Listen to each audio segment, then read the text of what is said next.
So when we became a UNA local, and I was the president of the local, and as I say, everyone in UNA was very supportive. Initially we didn't have a lot of issues in our particular local. At that time, as I say, at the transition of Bill 27, we were just still in negotiations. UNA was still in negotiations, and that was about an 18-month negotiation process. It was very long session. And then after that, like the next kind of session, everything was kind of great because the province was doing great. The next set of negotiations were pretty painless. So as far as that went, we didn't have a lot of issues until we had a change in manager. And that's when our issues really began, that we really started realizing the importance of UNA.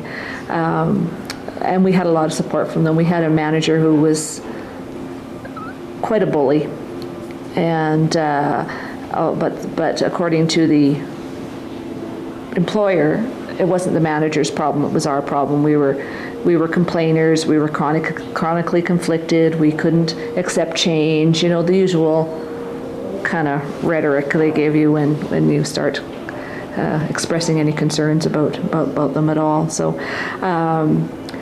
we were having some severe problems to the point that people were going off on stress leave, people were getting sick, they were going on antidepressants, they were going on stomach medication, blood pressure medication. It was just getting way too much, and our immediate employer would not listen to us, wouldn't do anything. So we contacted UNA, and that was a big learning experience for me. Had I to do it over again, I would do it much differently. I would have just smacked a grievance on her, right away, and an occupational health and safety complaint. And so that was a big learning curve for me, but we went to UNA and did get support from them. They came up and met with us and met with management and arranged for a mediator to come in.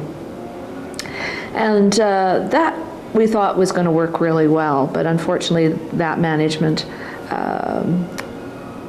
was not very forthcoming with listening to the mediator's recommendations.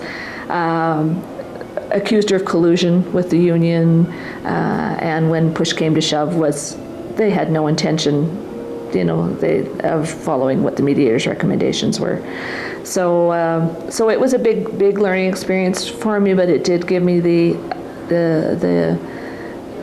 realization of how much support UNA can provide when there is a serious situation going on in a work site.